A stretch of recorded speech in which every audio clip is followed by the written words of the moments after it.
Thank you, Lindsay. Yeah, thanks everybody did service. My name is Brian. I'm an alcoholic. My sobriety date is November 11th, 2023. Home group is Kingston Young Peoples in Kingston, New York. I got a sponsor. He's got a sponsor. He's got a sponsor. Another sponsor and another sponsor, and then it ends there. Last one doesn't have a sponsor. Then I got a sponsee. Um, I've worked the steps and I do a bunch of service. Right now, I chair an in-person meeting, I chair a Zoom meeting, I'm a greeter at a meeting, and then I've got a district level commitment called Bridging the Gap. Um, yeah, so I'm just gonna tell you guys my story. What was it like? What happened? What it's like now? Um, Growing up, when I first started telling this story, like I used to always say, like, growing up, I had a pretty good childhood. It was pretty good, but it wasn't that great either. There's definitely some things that were wrong with it. Uh, you know, my dad was a alcoholic drug addict. Um, he ended up being pretty abusive, not as much towards me, more towards my mom, and they got divorced and he moved away. So I was pretty young when that happened. So I didn't, have my dad around for a lot of my life. Um, Ended up having a stepdad, but yeah. So other than that though, I had it pretty good. Definite middle to upper middle class upbringing. My grandpa was very well off, so he provided for us. Like I said, my dad wasn't around. My mom was in college when I was in elementary school. So my grandpa was like taking care of us, sent me and my brother to private schools. I had the things I needed and I had some of the things I wanted too. So overall, it was pretty good. Um, so when I was about 12 years old, I got an older brother, got older cousins, and I was always hanging out with them. And my one older cousin, he was like 3 years older than me, maybe 4 years older than me. And, he was getting into things that teenagers do. And I got into it with him at a younger age. So I started smoking weed at a young age. I remember the first time I smoked, I barely got high. I don't know if it's shitty weed or what it was, but I barely got high. But it opened that door for me that, I wanted to start doing these things. I don't really know what it was that like appealed to me about it. I guess it was really just maybe fitting in, doing what my older brother and my older cousins were doing. And then like starting to, I was in eighth grade at the time, so starting to tell people at school that I had done it, they kind of looked at me a different way. And maybe I liked that attention, I'm not sure. But at that age when I was 12, I wasn't like smoking weed every day or anything like that. It was occasionally, it was on the weekends. I had a friend that, right around the same time, he had like been snooping around in his dad's closet and he found a big old bag of weed in there. So he started stealing weed. He'd bring it over. We'd get high together. Um, but yeah, that first year of it was all just like kind of an occasional thing. But then when I was 13, I went to a boarding school out in Connecticut. And it was like super upper class, like there were kids that were royalty there, like politicians' children, just like really wealthy people. Um, and like, you know, I had gotten in there on scholarship. I was a smart kid. Uh, my grandpa paid the rest of it. And so like I didn't like totally feel like I fit in.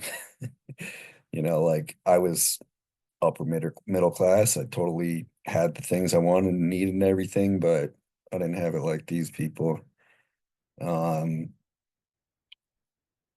I when I went there, I like was given a type of freedom like I had never had before. I didn't have my mom around. Uh, People weren't really keeping tabs on me, and I took full advantage of it. I started experimenting with a bunch of drugs, with started experimenting with alcohol at that point, but alcohol wasn't my favorite thing back then. It was more the drugs. Uh, we used to like we'd go to the pharmacy. It was a small town. We'd go in the pharmacy and we'd just like shoplift bottles of Robitussin and just chug Robitussin. Um, I spiraled out of control real fast there, and I wasn't going to class at all. Um, I I was gonna get expelled regardless, but I got expelled for joyriding. I was like with a buddy of mine. We're off smoking at some quarry, and he got into this pickup truck that had the keys in it there as a work truck, and we uh we just drove around. We some bus driver saw us, and we just got scared. He's like, he just parked the truck on the side of the road and left it there. And I don't know how they caught us. They told us that they caught us with our footprints. They matched it to our shoes, but I don't see that making much sense. I don't know how they caught us, but I admitted it anyways because he told me, he's like, you're gonna go to the police officer told me you're gonna go to jail for a long time for grand theft auto, and I was like, well, I don't want to do that, so yeah, I did it. But I got expelled for that. Uh, Came back home to Poughkeepsie. I grew up in Poughkeepsie, New York. Um, I grew up outside of the city of Poughkeepsie on a small little farm. Came back home to Poughkeepsie, and I ended up going to another private high school. It's a Quaker school. It's one of the only schools that would take me after being expelled. Um, and I kept going. I kept going with a lot with the drugs. My mom, she's a big hippie, and like for and then eventually my who became my stepdad, he was a hippie as well.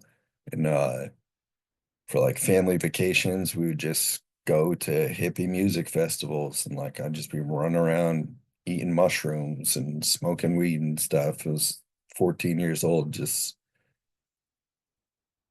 doing these things. Um, so yeah, I kept going like that. By the time I was 16, I had invited a drug dealer onto campus to buy some drugs from him, and did it like right in front of the teacher.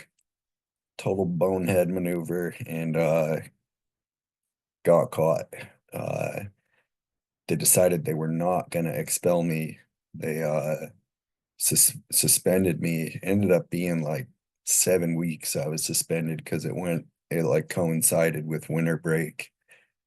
And then part of the me being able to stay was that I had to do drug testing. So like right when I heard that I had to get drug tested, I was like, well, how am I going to get high? You know, I, I figured out, I could eat mushrooms at the beginning of right after I take a drug test because they're doing it once a month and it'd get out of my system fast enough. I figured weed was out of the question because it stayed in my system too long. But then I asked my buddy who's used to steal weed from his dad's closet. His dad owned a restaurant. So I asked him if he'd steal a bottle of liquor from their liquor cage. And so he stole a bottle of liquor from me. Uh, Grabbed like it was like Absolute Citron or something, some citrus flavored vodka, and I drank 3/4 of the bottle that night, and it felt great. I that was my first like real drunk. I had been drinking before, but not like to that point where I got obliterated like that. I remember I was like on the phone talking to a girl from school and you know, felt good. The next morning did not feel good. I woke up, I threw up for like 3 hours straight. My my mom was laughing at me. She's telling me, I got what I deserved. Uh, and yeah, that was kind of the start to my real drinking career. Uh, I did not learn my lesson from getting alcohol poisoning. I guess I learned I'd be fine regardless. Um, I started partying a lot. Um, I got my license when I was 16, 6 months and one day. Like I got it as soon as I could. I had this shitty 1990 Nissan Sentra I'd drive around, and I just like, you know, I grew up in the country, hanging out in the country, and like getting around to parties. Like I had to drive. I mean, I didn't have to. I chose to drive, but I got very comfortable driving drunk. Um, I considered myself a good drunk driver. My friends and I, we had the joke like, who's going to be the DD tonight? Who's going to be the drunk driver? We were all driving drunk. Uh, I knew people that died drunk driving, and I just think, well, they weren't as good of a drunk driver as me. Um, Luckily, I didn't lose any close friends, but I lost people that I would hang out with at parties. Um, you know, while all this was happening, there was never the thought that I'm out of control, I'm doing anything wrong, anything like that. It was with the people I was hanging out with and with my upbringing and everything, like I could smoke weed at home, I could drink at home. Uh I never thought that like anything was out of the norm, that I was doing anything wrong. Um, all the partying and stuff, like everybody was partying. Not everybody, but all the people I was hanging out was with were partying. So, looking back on it, I might have partied a little harder than others, but that's just because I was more of a badass than them in my head. But yeah, it didn't seem like I was doing anything wrong at that point. I ended up graduating high school, just barely. It's not for lack of intelligence, it was lack of effort. I just didn't do homework, and I was gonna fail this one class, and the teacher just passed me because I wouldn't graduate if I had failed it. Um, I went to local community college for like 3 weeks. And then a friend of mine said he was moving up to Vermont to be a snowboard bum. And I was like, that sounds a lot better than college. So I went with him and just continued along that path, partying. Uh, Jobs up there were actually really fun. I did have a lot of fun when I was in Vermont. I just snowboarded constantly. Um, did that for a couple of years, and then then I went through a pretty shitty period of my life where I just didn't do anything. I had a girlfriend at the time who was making good money. She paid for everything. I like sat around, played video games and smoked weed, and it was a pretty depressing point in my life. I remember I she forced me to go to a doctor who diagnosed me with anxiety and depression. And prescribed me some pills and I took them and I didn't like them. And uh, he, or, looking back at it, like I know I was depressed and I had anxiety because I wasn't fucking doing anything with my life. And it was wild to me that this guy prescribed that shit to me. Like, still looking back on it, because like I had like a 5 minute conversation with him. But yeah, it was a shitty time. I wasn't doing anything and not going anywhere. Um, Started at one point trying to become a mechanic. My father's a mechanic, the alcoholic drug addict, and I guess I wanted to be like him. And it's not that I wanted to be like him. It's that at this point we had started to reconnect and we had a relationship. And like I think I wanted his approval. Uh, I don't know. I'm not a psychiatrist, but in my head, that's probably what was going on. Um, did that for a while. Worked at Valvoline. I got fired because I told my boss to go fuck himself, and then I had two more jobs at small shops after that. I was not a good mechanic, and like I would mess things up and get fired. Um, and then after I got fired from that third shop, I my buddy called me up and he was opening a pizzeria down in Westchester County. It's a couple counties below me, and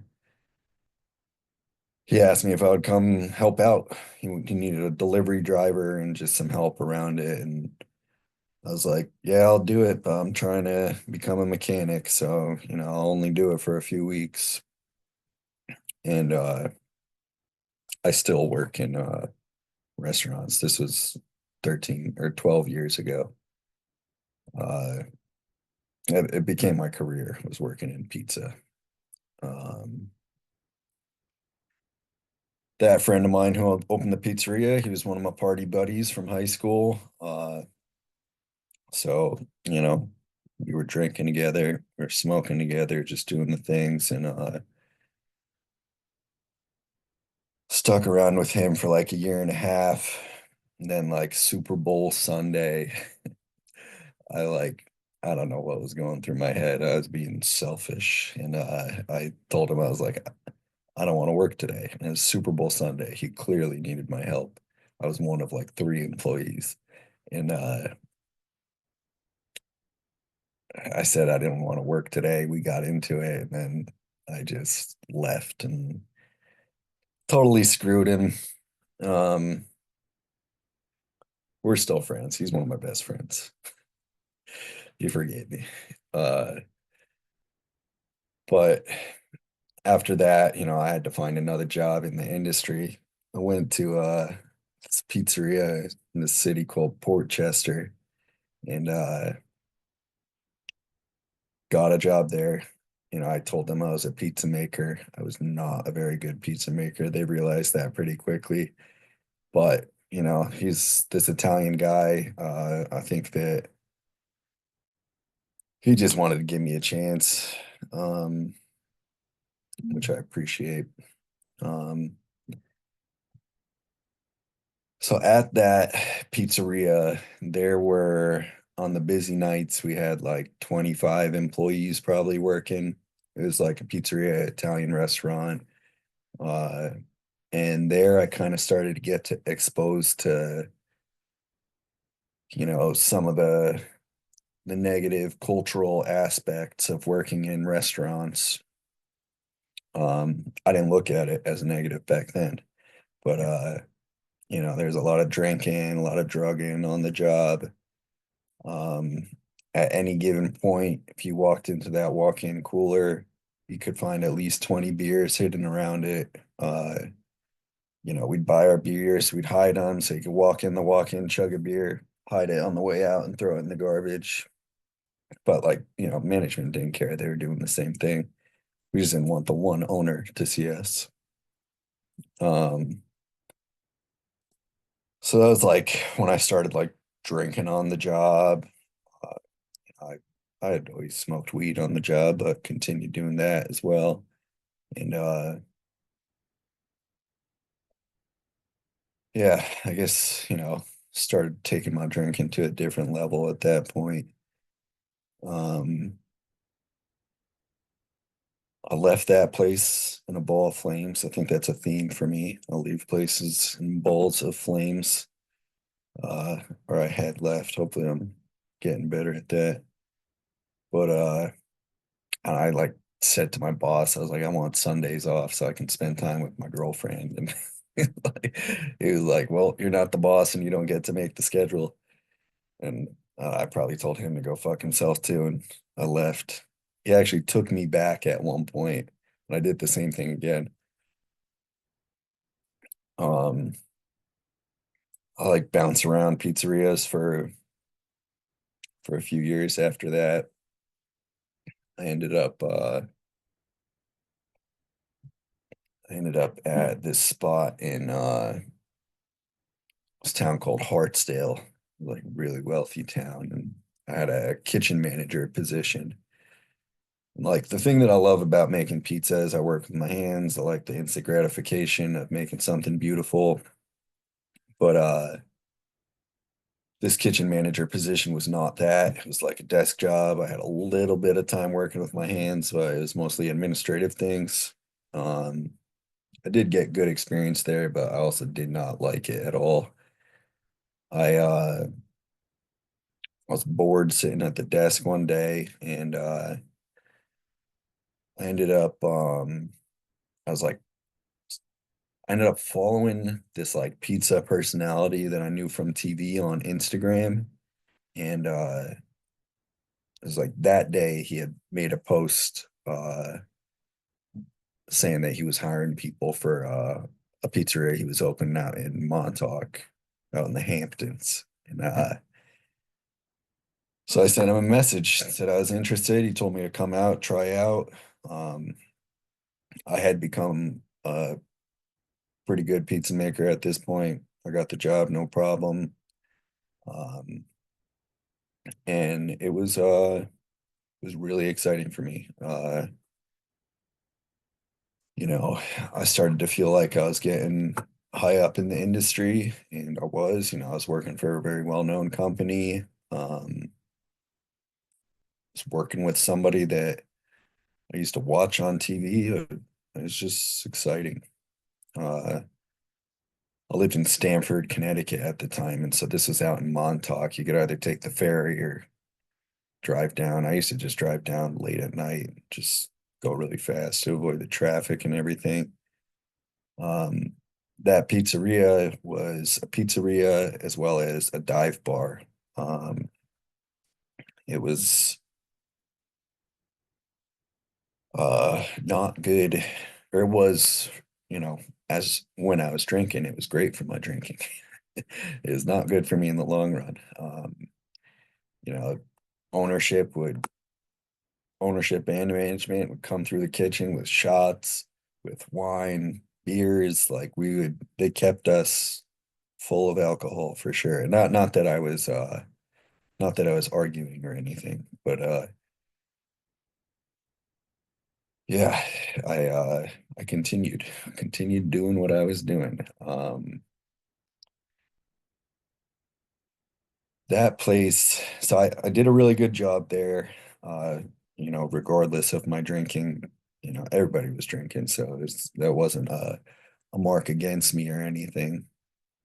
But my work ethic was good and my skills were good, so that got recognized, as well as I'm good at running a crew.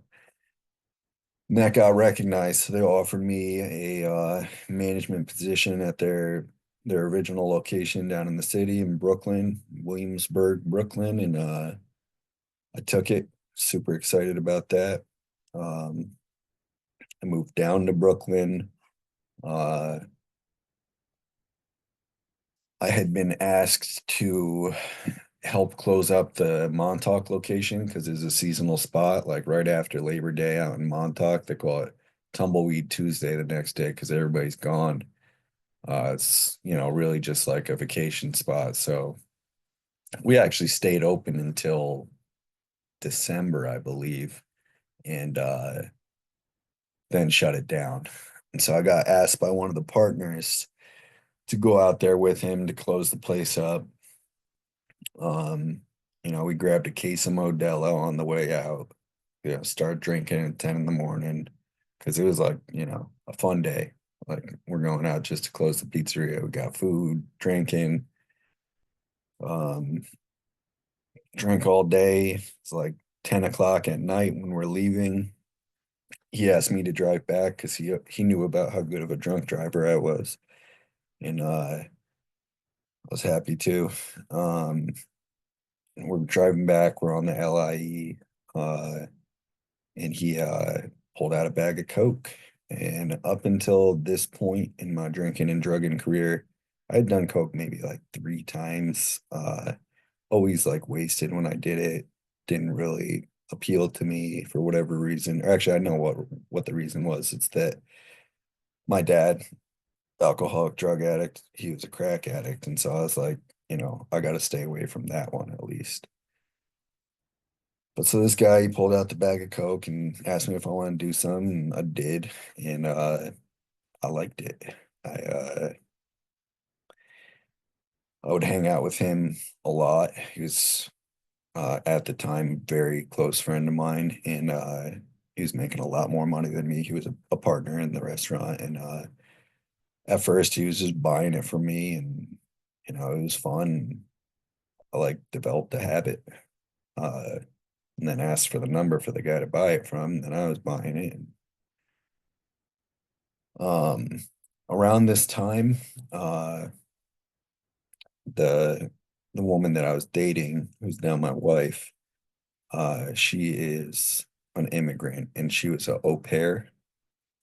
So she came down to visit me in the city, and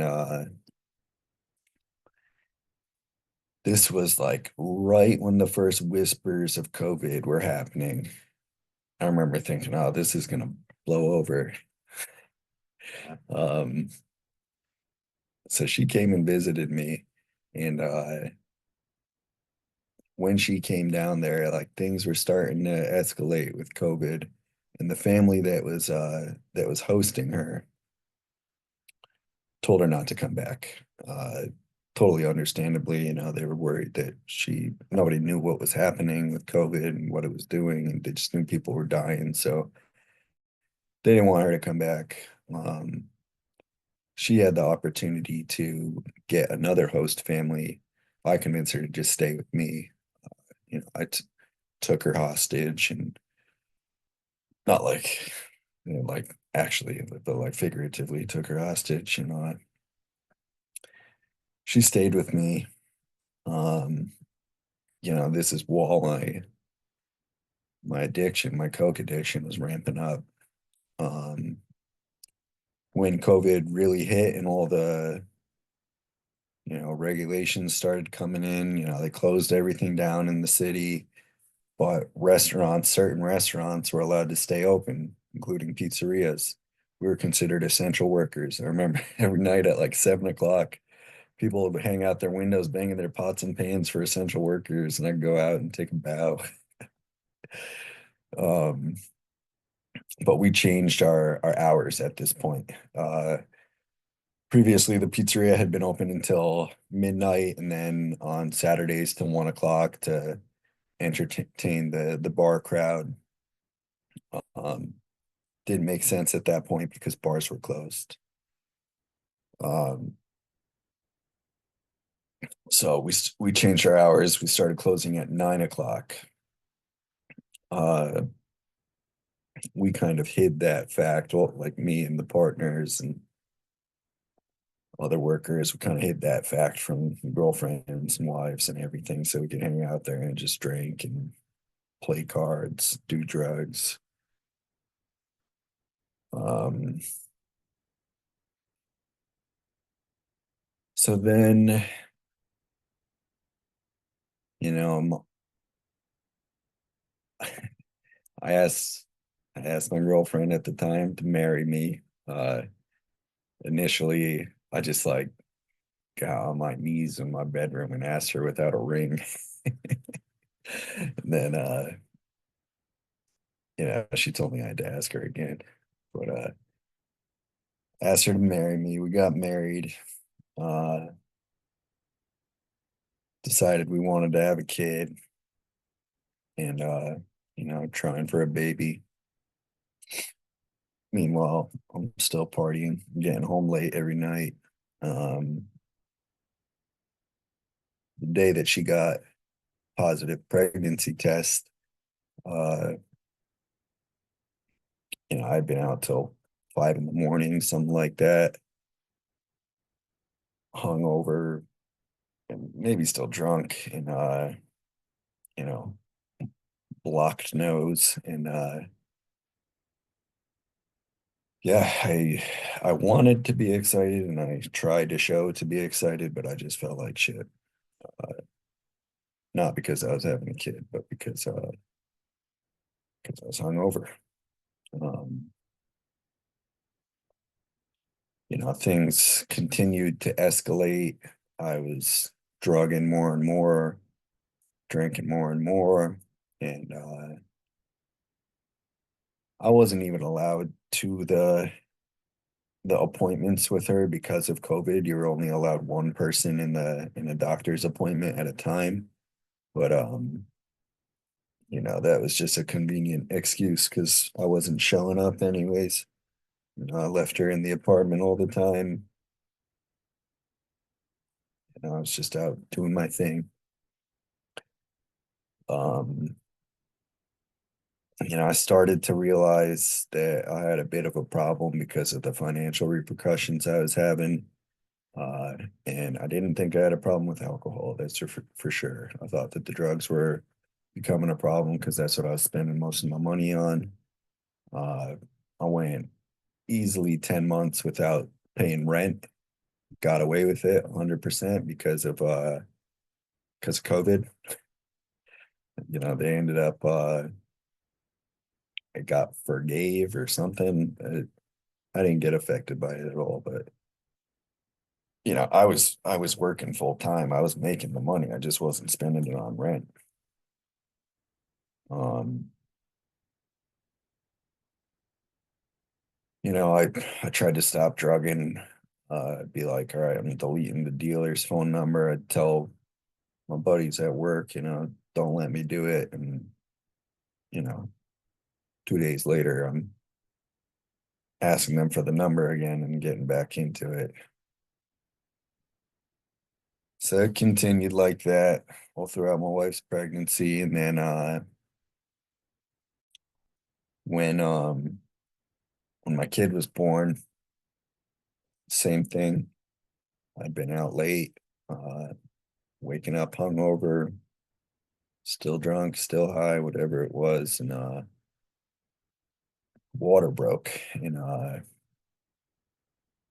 so we went over to the hospital. We Ubered over there. Didn't have a car anymore at this point, and Ubered over to the hospital. And yeah, she was in labor, and it was taking a really long time. I got wicked sick at one point. Um, I don't know if that was withdrawals or whatever it was. I have no idea, but I got really fucking sick, and I ended up sleeping for like 12 hours or something while she's in labor. And her labor took an extremely long amount of time. It ended up being about 2 days, and uh, something went wrong, and we had to go in for emergency C-section. Ended up being, I was thinking, oh, my kid's being born. This is gonna be the best thing ever happens to me. That's what everybody says. It ended up being the worst thing that happened to me. Is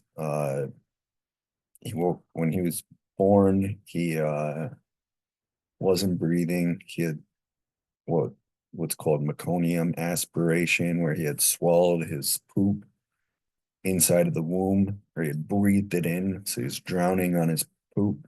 and he didn't have a heartbeat. It was just terrifying. Started throwing up those foxhole prayers, which was funny because I didn't believe in God. I was a total atheist. I'm just like, I'm just sitting there. All I could say was, please God, please God, please God. Um, the doctor was able to resuscitate him, but he was in rough shape. He was having seizures and he had brain damage. And we ended up doing a stay in the NICU. 3 weeks in there. Uh, Stayed sober the whole time. I didn't drink or drug. I wanted to be there and I was able to for those 3 weeks. Um, but right after those 3 weeks, I got back into it. I went back to work and got right back into it. Um, again, the drinking and drugging didn't get in the way of my work. It's funny. I took pride in how unmanageable my life was in some ways. Like I would just be like, I felt like manly because I could stay up all night, not get a wink of sleep, and go to work 12 hours the next day. Um, but yeah, my work got noticed, continued to get noticed. I got offered to be a partner at a pizzeria. They were opening back where I grew up. I grew up in Poughkeepsie, and then right across the river was New Paltz, New York. So the owner wanted to open up a spot up there, offered me to be the working partner, and I took it. I wanted to get out of the city. Like I said, I grew up in the country. I'm not a city person. I had fun, but it's not for me down there. So I want to get out of the city. And I wanted my kid to grow up in the country the way I grew up. Want him to be able to appreciate nature. I moved to the city of Poughkeepsie because one of the partners had property up there and he had a spot for me.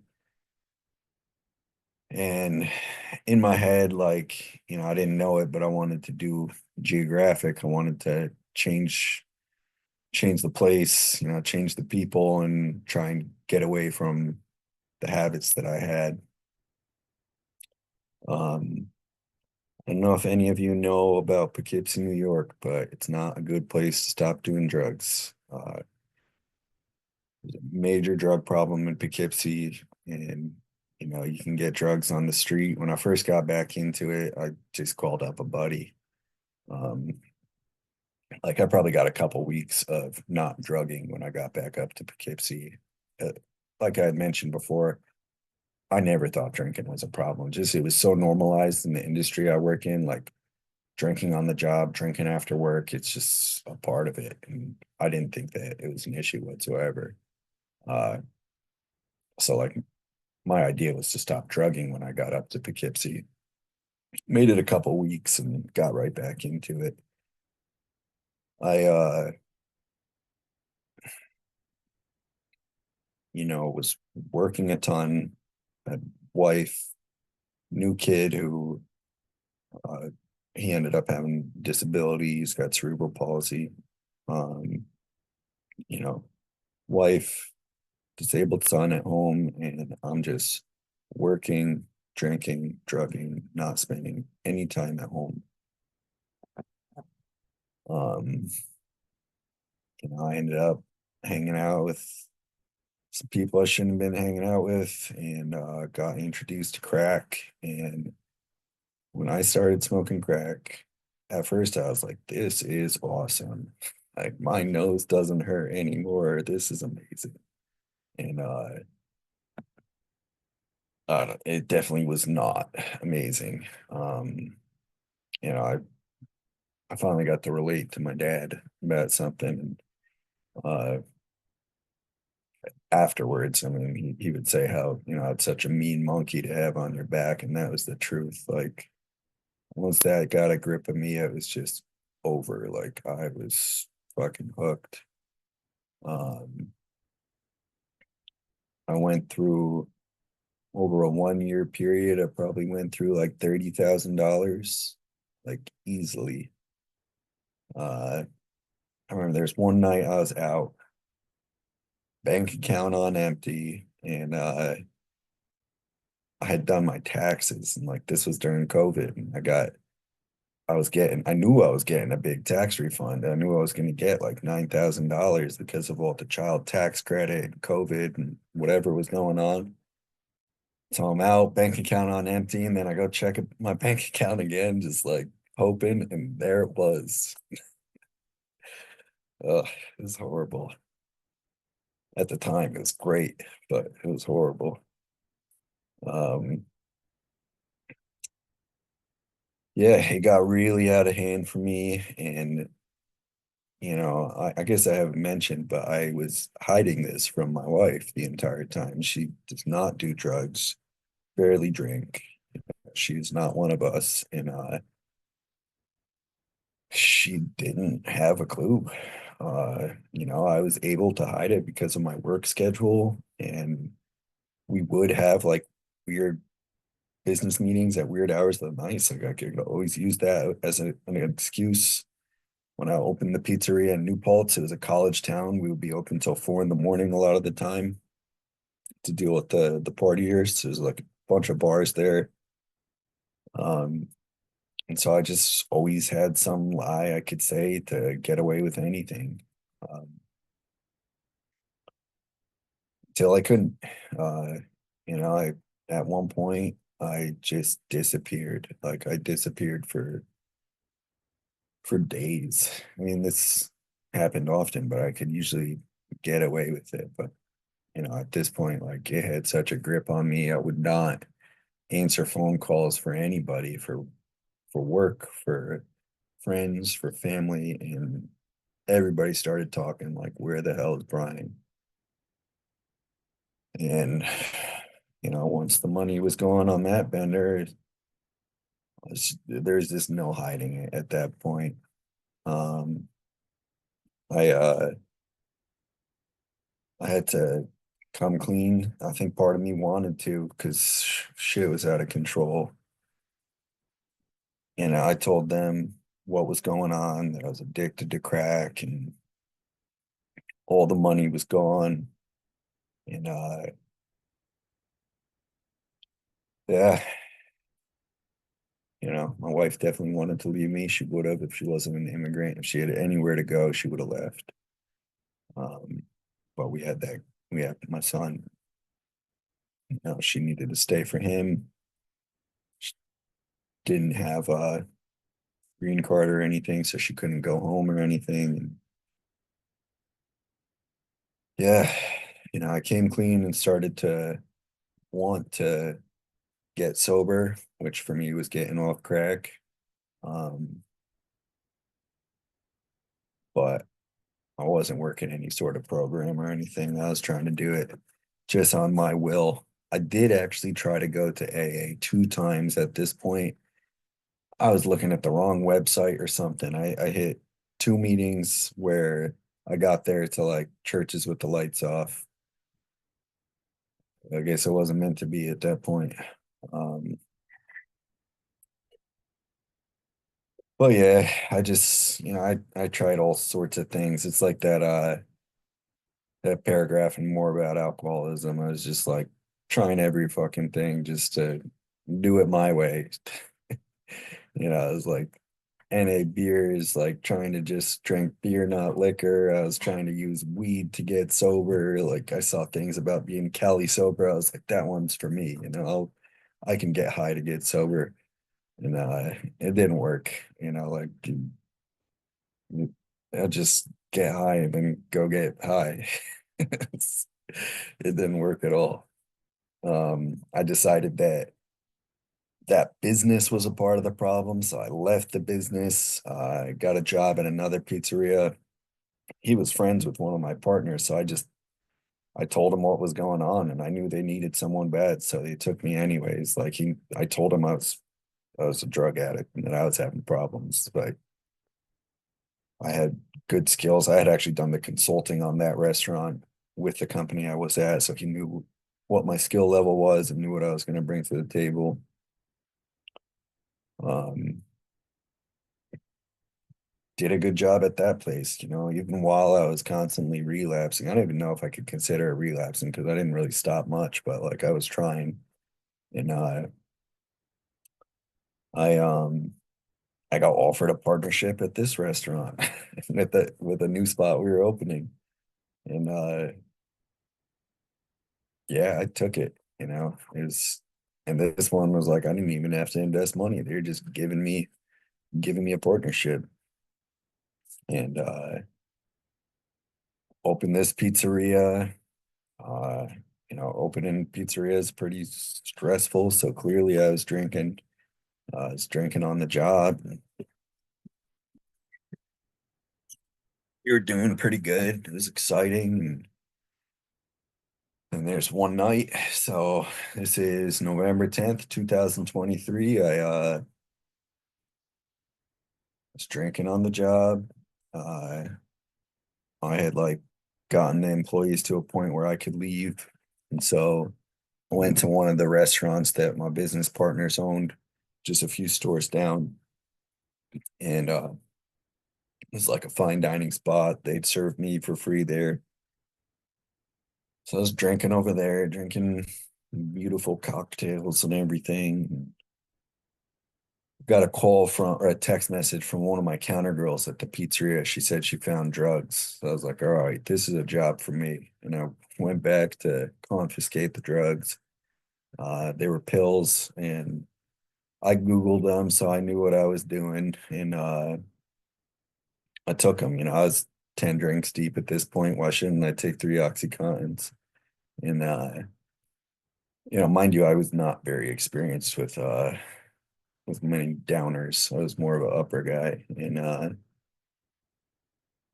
took them, went home.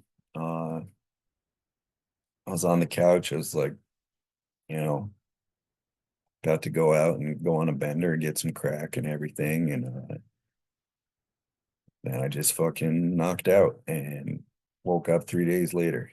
That was my last drunk. That's, next day is my sober date. Maybe I shouldn't consider it because I was in a coma, but I do consider it. Uh, yeah, I turned out the pills were fake pill or not fake, whatever, pressed pills. They were fentanyl. Took a very heavy dose of fentanyl. Uh, had an overdose and nearly lost my life. Nearly lost my life due to the drugs. Nearly lost my life in the coma. It was bad. Um, I I woke up in the coma, no clue what happened, or woke up from the coma, no clue what happened. And as I started to find out the things that happened, so like, I had knocked out with my head back and started puking, was drowning in my puke, and my wife heard it. She heard the noises I was making. And she thought my cat was puking on the carpet, so she came out to yell at him. Usually she's asleep at this time. So, I am very fucking lucky, but she came out, she found me, she called 911, she grabbed my upstairs neighbor, he's doing CPR. Paramedics got there, and once they got me into the ambulance, they Narcaned me. And so this is the only thing I remember was I remember two things. I remember them right after they Narcaned me, and I couldn't feel all the puke in my lungs or anything. I don't remember that, but I just remember the feeling of desperation I had. Like I knew that things were bad for whatever reason. Like I didn't know what was going on, but I just knew that things were bad. And like it's just like it's like one of those best worst things, I guess. Like it was really the best thing that's ever happened to me. And that moment's one of the best moments in my life because like I can tap into that feeling whenever I want. I didn't know it at the time, but that was that gift of desperation I got right there. And I'm super grateful for that. I also remember being wheeled in the hallway in the hospital, but that's it. Um, so yeah, when I woke up out of the coma, uh, I started to be told all the things that had happened, and there's a few things happened for me in my mind at that point. It was one, I started to believe in God. Like it was a white light moment for me. I was not introduced to AA yet, and it definitely wasn't like a spiritual awakening or anything, but it was something for me for sure. And then the other thing is, I was the first time I realized that alcohol was a part of the problem. I said to myself, I can never drink again. Um, I was offered a scholarship for a rehab up in Vermont. Um, Went to rehab, did 28 days there. Going to rehab was fucking awesome. I loved it so much. I didn't realize why I loved it so much until only like a month or 2 months ago. I was at a meeting and somebody was sharing about how they loved rehab so much because they didn't know how to live and they just showed you how to live. And I was like, oh, that's what it was. So yeah, I didn't know how to live. And like them just like mapping everything out for me. I didn't have to worry about anything but getting better. And it was just fucking amazing. People had sacrificed a lot for me to go up there. And I was like determined that like I wanted to get something out of it. When I went up there a business partner. Halfway through, I wasn't a business partner anymore. They got rid of me. They voted me out.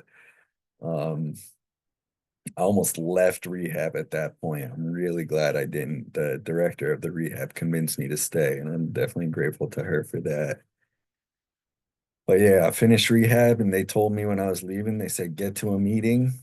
They didn't say an AA meeting, it could have been NA, AA, Refuge Recovery, Dharma Recovery, whatever. They introduced me to all of those. They told me get to a meeting and find a sponsor. And first meeting I went to was actually a Refuge Recovery meeting, but it was at a harm reduction site. And like, I'm not saying my opinion on this or anything. It was just not the place for me.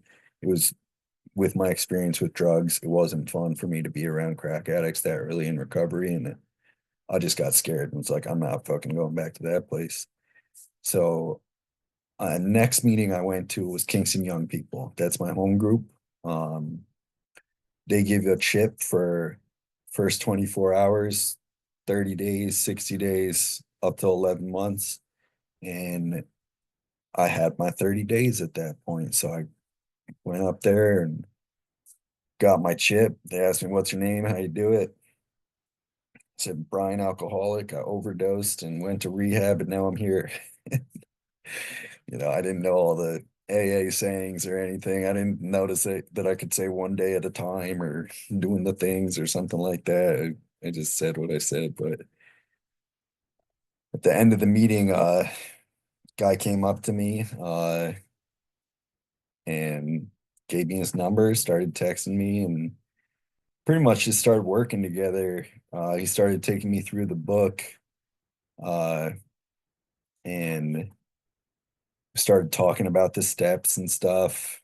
I remember we were down at the river in Kingston. It's called the Rondout. We were down at the Rondout, and I was fishing just because that's all I could do to occupy my time. And at least if I was fishing, I wasn't drinking or drugging. This is January too, so I'm psychotic. But I was down fishing. He came and he's talking to me and started talking to me about the steps. And then after, I was like, "Are you my sponsor?"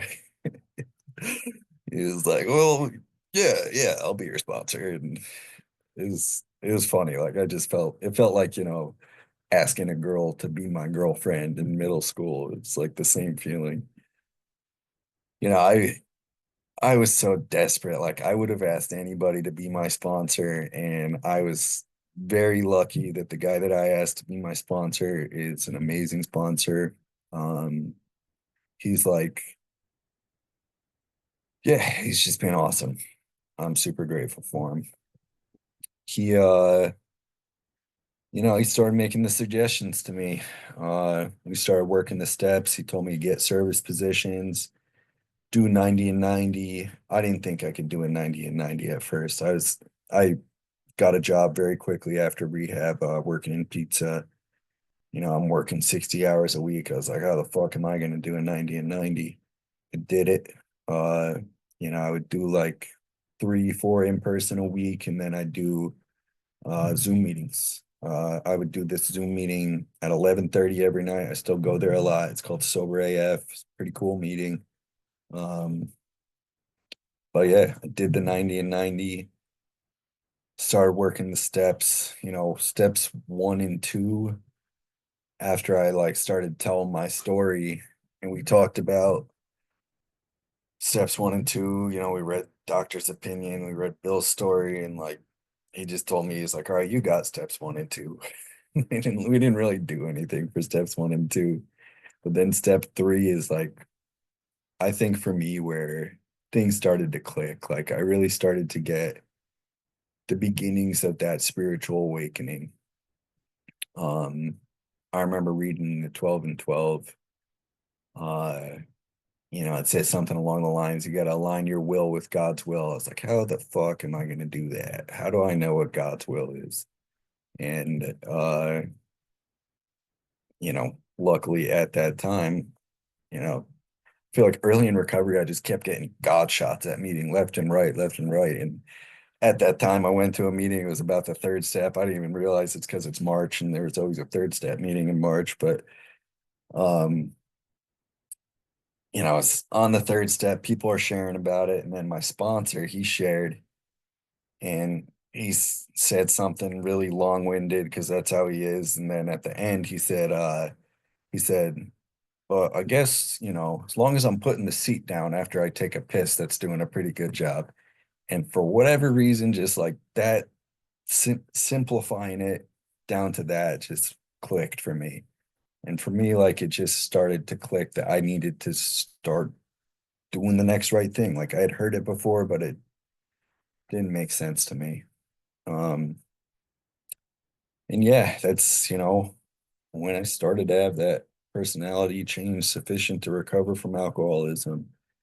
Um, I did my step 4. I remember them saying in rehab, like, oh, everybody relapse, or not everybody, but a bunch of people relapse at step 4. They get scared of step 4. And I was like, fuck that. I'm not going to be scared of that shit. And I did it. I've actually looked at it recently. I had to rewrite a step 4 for my stepdad because I'm going to make amends to him. I looked at it recently. I was like, I probably could have been a little more searching and fearless, but I got it done. Um, and to me, it's like that can be a work in progress. I can always add to it. Um, did my step 5, and I told my sponsor my whole story, and I was in his backyard with him for like 5 hours just talking. And by the end of it, he says to me, well, you're a selfish asshole. And I was like, what the fuck? And, not even thinking about all the shit that I just said. No, I was clearly a selfish asshole. It was starting to click, the self-centered aspect of the disease. Um, yeah, but I just have, since I've started working the steps, since I've been in AA, I'm just head first. Like I am just doing everything I can, going to any lengths. Everything that's being suggested to me, I'm doing it. Like I said, I did a 90 and 90. I have not stopped my 90 and 90. I'm coming up on 1 year of just nonstop meetings. Most of the time it's more than one meeting a day, but I always hit at least a meeting a day. Um, at this point I've worked the steps. I have a whole routine for my day. Start out every morning, I say the third step prayer, write out a gratitude list, send it out to some people. Um, then I read some things every day that are from the big book and the 12 and 12. And then I read some things that I'm, just reading new things. And then During that, I say the 11th step prayer, I meditate, and then say the 7th step prayer, go about my day.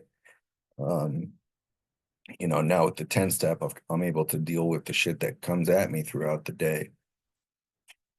I've developed a relationship with the higher power that I call God. Like I said before, I was an atheist. And I'm not talking about Christian God. I'm not talking about Catholic God, Jewish God, whatever God. Like, it's just my God. This is what I call God. I need it. For me, like the way my higher power speaks to me, it lets me know when I'm doing the wrong things. It's one of the big ways at this point in my recovery that I hear my higher power is like I can get that feeling of I'm doing alcoholic behavior again, and I know I need to correct it.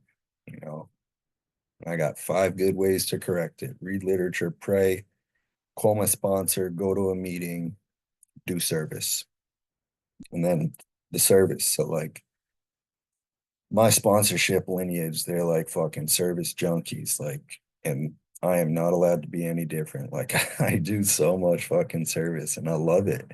I love being very involved with the program, and I have just gotten to start to do like higher level service with the district, and it's fucking awesome. Like, I went to area orientation a couple weeks ago, or maybe I think it was last week. It's just so cool. Like, I love AA meetings. I love just regular fellowship and everything, but it was really cool being around people that are that motivated about service and about the program. At this point, I'm sponsoring. I just did third step with my sponsee today, and it was fucking amazing. I'm so proud of this guy. And yeah, like, doing the third step for myself was spiritual, but doing it with him was something different. And I'm so grateful to be taking somebody through the steps. The amount that I'm getting from it is just insane. Yeah, I'm way over time. I appreciate you guys listening to me. I fucking love this program. I'm so grateful to be alive, and I'm so grateful for this program. Um, that's all I got. Thanks for letting me share, guys.